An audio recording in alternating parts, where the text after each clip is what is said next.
that he is being brutally raped, that the sisters are fully aware of all this, that it's simply their method of discipline.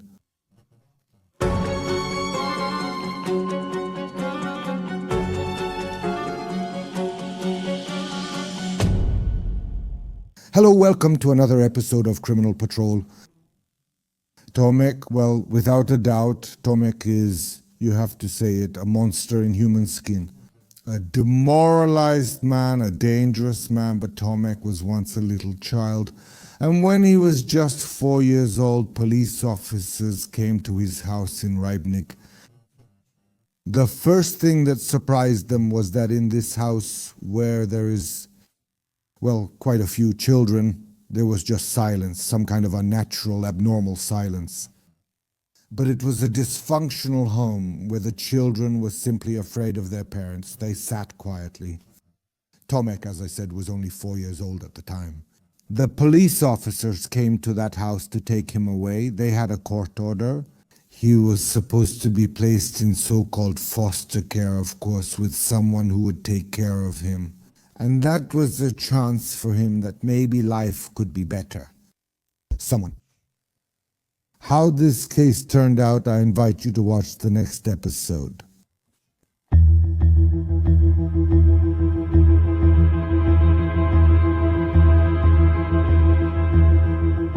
It's the year 2006, Mateusz. But another boy from the same city, that is from Rybnik, is only 8 years old at that time. Winter school break. Mateusz doesn't go to school. Mateusz could theoretically go to what's called a school break program, but that day he said he'd stay at home. He got up early and made some sandwiches. Those sandwiches were for his father. Mateusz knew that when his father woke up, he would gladly eat them, even though his father wasn't going to work that day. He decided that day he would go for what's called a stroll. People from Rybnik know very well that Depta in Rybnik is a hill where you can slide down or from. That's where children and parents meet, and it can be a fun and pleasant time. That's what he decided to do. But before Mateusz left the house, he first went to his sort of adoptive grandparents. They were an elderly couple who in some way took care of him. He would come to them, they gave him food, he watched cartoons, they simply liked him. He left their place around 1 o'clock. He suggested to his sister that she should go with him for a walk on the promenade. His sister said she had other plans. Then he went to his friend. His friend's mother opened the door for him. She said her daughter wasn't home. He wanted to take her to the hill too. In the end, he was left alone. He decided that he would go to that hill, to that path, as they called it, and he would slide down the hill, which is also characteristic and important in this matter. He had a little red sled with him, but it wasn't really a sled, even though that's how it's described in the materials. It was more like a plastic saucer. And people just called it a so-called butt glider. That's what they called it, butt glider. So basically it's just a plastic saucer for sliding down the snow. In Mateusz's case, the plastic saucer was red.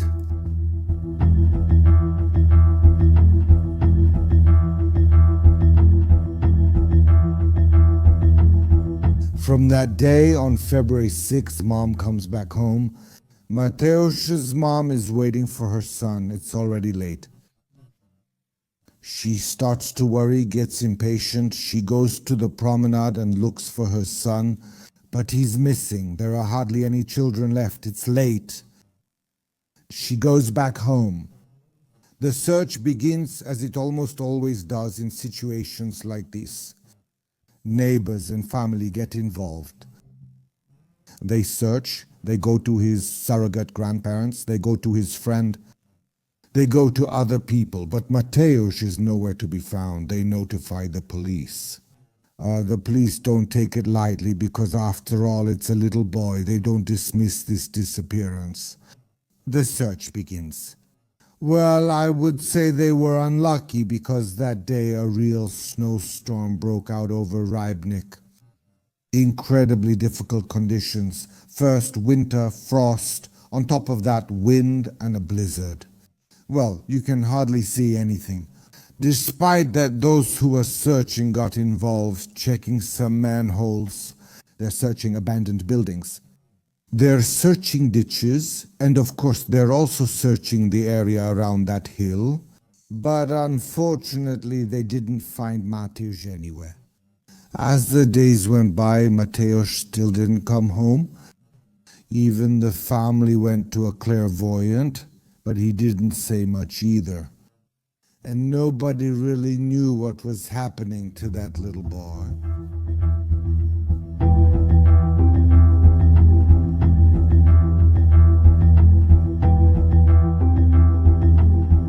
But let's go back to Tomek now, to that 4-year-old boy who was taken from that dysfunctional family.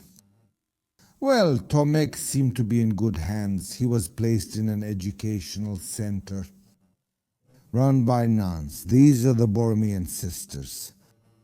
Such a center was and still is in Zabrze. This center is run by a nun who has been running this center for many years now. Sister Bernadetta, in civilian life, so to speak, that's Agnieszka F. She is a well-known and respected educator in Zabrze. She even received in 1973 such a distinction, an award of Saint Camille. This is for people in the healthcare service who provide help. Well, the woman probably looks rather petite. She doesn't really stand out. She's slim and doesn't really catch the eye. Her assistant was Sister Francisca. And both of these sisters together basically ran this center for children. Also, I would say the average age in this center was really high. This center basically served as a nursery, a kindergarten, a primary school, and a high school all at once. Because there were children there ranging in age from kids like Tomek, who was 4 years old, up to practically 18 years old. When someone turned 18, well, according to the rules and regulations, they had to leave the center.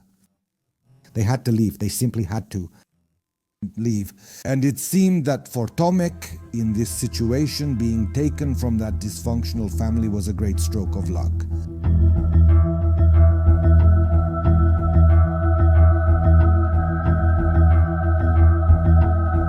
But nothing could be further from the truth. It turns out that this center is like a bad home. Tomek, when he was just a little child, was raped by a much older boy. These rapes are the norm in the center. It's like practically every older boy is in charge of someone younger. But that care basically means that they come at night. They beat up a smaller, younger boy. They brutally rape him. The sisters are fully aware of all this, that it's simply their method of upbringing. That those punishments for cruelty are just the norm in that institution. There's a room that's called the Star Room. There, in that room, if someone did something wrong, but not necessarily, because after all, they're all little kids. In that room, which they call the Star Room, that's where a kind of torture takes place. There is beating, ridicule, there is humiliation. And all of this goes on for years. It's normal that at the moment when, normal, of course normal in this, looking through the prism of everything that was happening there, that all of this, it's sanctioned by the sisters. What's more, Sister Bernadetta herself is no different. She often takes a hanger in her hand. She beats with that hanger. She yells, humiliates. She forces us to run barefoot in the snow. And when one of the children wets themselves out of fear, they have to fan the sheet for hours until it dries. Well, unfortunately, Tomek ended up in just such a place. A center. They endured as years passed. Tomek went from being a little boy to a big boy. He became a young man. And Tomek did exactly the same thing. After years, he became the tormentor. He was the one who beat and raped other children. And he became a kind of sadist. Unfortunately, as I said, all of this happened with the consent, above all, of the head sister who ran the center.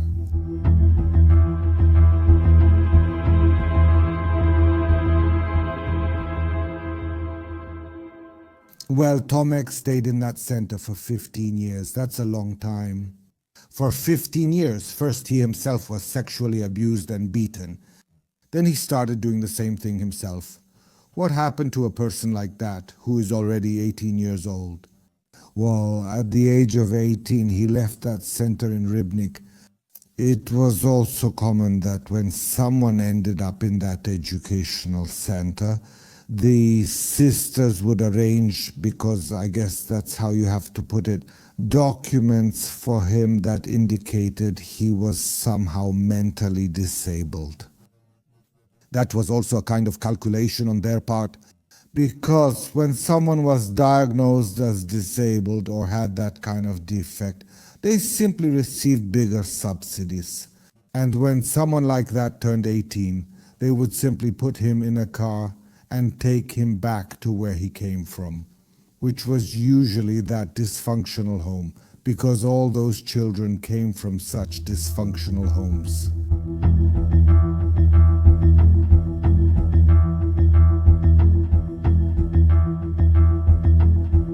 Tomek is returning home to his house in Rybnik. And now, Mateusz, the search for that 8-year-old boy isn't bringing any results. The police officers are starting to search at the school as well. It turns out that there's information that a certain man is showing up near the school that Mateusz attended. They start looking for him and also get some photos. They show these photos to the children at the school, and the children point to a certain boy from Rybnik. This is a certain Lukashen. And here it turns out that Lukashen is very often seen in the company of another boy, his cousin, and that cousin is none other than Tomek. It turns out that Lukasz hangs around this school very often, that he is somehow limited or mentally delayed, that he also has some kind of deviation because he wears tights. He also approaches children. He makes them touch him in various places. He gives children candy to lure them away somewhere. Often when a child walks by, for example, he pulls down his pants, and these kinds of deviant behaviors. The police officers decide that they will detain both of them. They will detain both Lukasz and Tomek.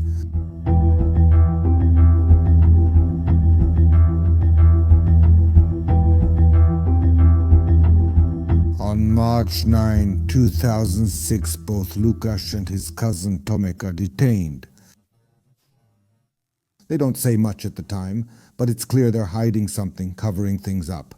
They don't want to tell the truth. They also don't have an alibi for that day. Tomek is put in a cell, and there in the cell, Tomek confides in one of the prisoners, the one he was sharing the cell with, that on that day, February 6th, they took some guy from the hill. The second prisoner, in this case, the only witnesses are just two prisoners. Prisoners often lie, of course. They also often make up stories, even just to get their sentence reduced. But in this case, it seems that nothing like that happened, because each of them said they didn't want anything. One of them mentioned having a child around the same age. The other prisoner testified that Tomek confessed to him in the cell that they found some boy on the hill, that they took the boy under their arms, that they dragged him aside, they took him to the forest and raped him there. He also said that they beat him because he was screaming. And he said that he would tell his parents about everything. That's why they beat him too. As Tomek told this fellow inmate, that boy had a red butt, as they call it, and 2 pairs of underwear. So 2 pairs of pants. And in fact, this was later confirmed by Mateusz's mother, who said that when Mateusz went up the hill that day, he was wearing corduroy pants and then he put something else on top of them. So everything matched up. And indeed, what those interviewed fellow inmates said matched everything the police knew about this case.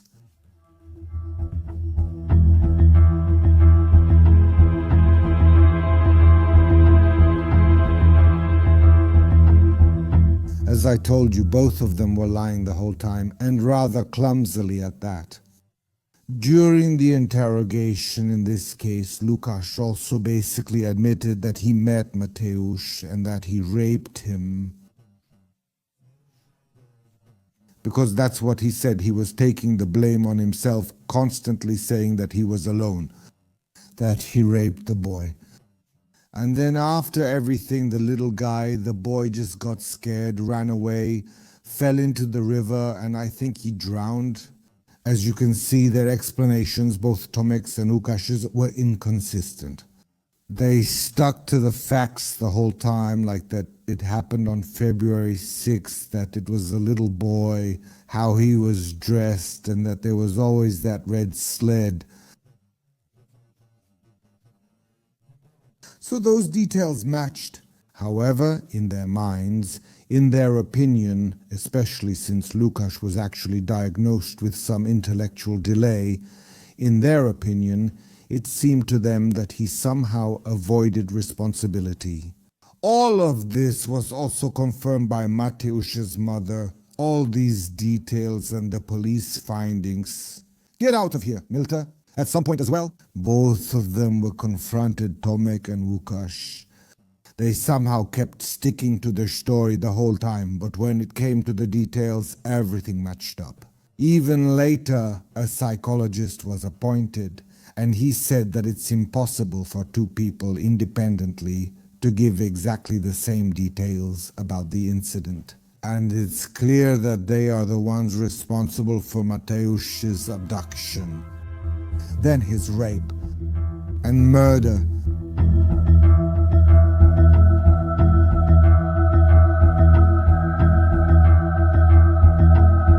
There was, of course, still a very important question left. What did they do with the body? Because people searched all those places. Well, it was winter, it was freezing. Hiding a body in those conditions was extremely difficult. It also seemed that digging a hole was difficult, but possible. Because here again, the experts stated that it was possible, but very difficult. They were definitely drunk that day too. Their explanations were once again somehow inconsistent. Łukasz said that after Mateusz's murder, he was standing lookout and doesn't know what Tomek did with the body. However, Tomek said that it was Łukasz who beat him. And then that they went home to get a shovel, brought the shovel and dug a hole. And they threw Mateusz's body into that hole. But in the place where theoretically the hole should be, where the body should be, it wasn't there, that is, nothing was found. It's hard to say that this place was overlooked because that's rather impossible. These searches were very thorough.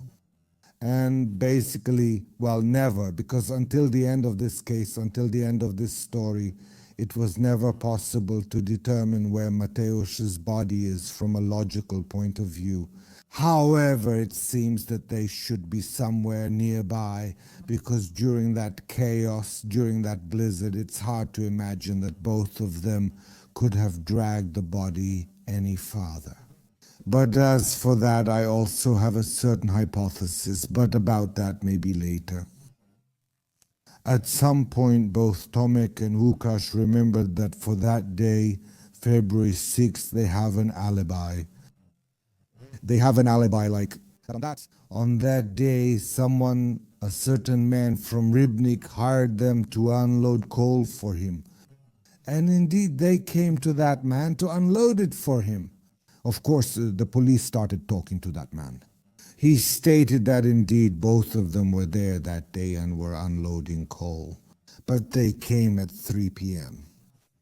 Mateusz disappeared somewhere around 2 p.m. They came at 3 p.m. It turned out that the coal wasn't there yet, so they showed up again around 5 p.m. By then, the coal had already arrived. They worked for several hours until about 9 or 10 p.m., and only then did they go home. So in fact, since Mateusz died around 2 p.m., they didn't have an alibi for those hours.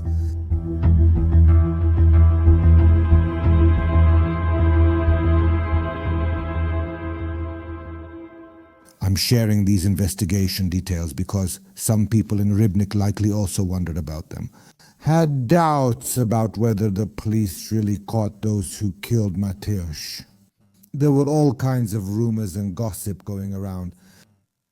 Maybe sometimes some facts, like for example that on that day, February 6th, around that Depta Hill, some people showed up who claimed to be police officers.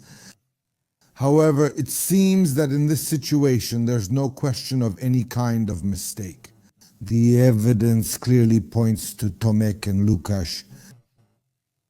Hey, there's also a moment in this case when Tomek is in prison.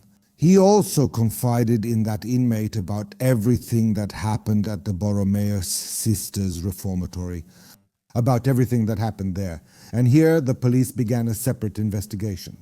In fact, they found 22 former residents of that center. They were already adults by then. The trial began. They confirmed everything, that they were raped, that they were humiliated, that they were forced into various kinds of acts. Above all, they blamed Sister Bernadette for all of this. One of them, Powell, said that many of the people who grew up in this center are those who couldn't cope with the trauma. Many of them became drug addicts, alcoholics, criminals. Even one of them, Patrick, who was an auxiliary prosecutor, was a suspect in another case involving 30 charges. Rapes, as they said, they couldn't cope with that trauma. The worst thing about that center was that there was such helplessness among them. The helplessness of a small child who can't see a way out of this difficult situation.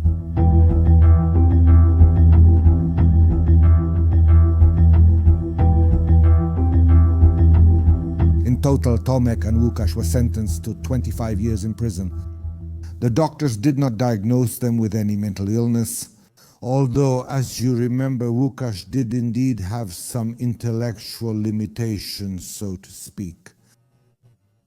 As for Sister Bernadette, well, her circumstances were different. After some years, it ended up that she also received a sentence. It was 2 years of imprisonment. She actually served that sentence. Sister Francisca was sentenced to 8 months of imprisonment, but it was suspended for 3 years. That center, the center of the Bormusek sisters, was closed in 2015, but in 2022 it was reopened. Definitely Tomek. That bad reputation still weighs on him because many people still remember that case, many people talk about it. There is still one more issue which I think is very important. What I said about where and what was done with Mateusz's body. This may be a bit brutal, but I think it also needs to be mentioned that after all, you remember that Tomek and Łukasz were supposed to unload coal that day. By then, he had already been killed around 2 p.m. They came to that man at 3 p.m. to unload the coal. They already knew then that they had killed, that there was a body. It seems to me from a logical point of view, and that's probably why they didn't want to talk about it later, that they simply brought the body. They probably had access to the furnace that was there. It was winter, so the furnace was used and burned. You can't rule that out. I think we have to consider the brutal hypothesis that they simply burned Mateusz's body. They had plenty of time for that, they had many hours, and the rest, meaning the bones and the skull, they simply took and threw away, for example, into the river. Did the police check this theory? I don't know. It seems very likely to me. That's why they're reluctant to say what happened with the body, since for them it's an extra incriminating factor. And it's a logical explanation for why, in such difficult weather conditions, Mateusz's body was never found. And that's the end of this story. Of course, subscribe to our channel and of course, take care.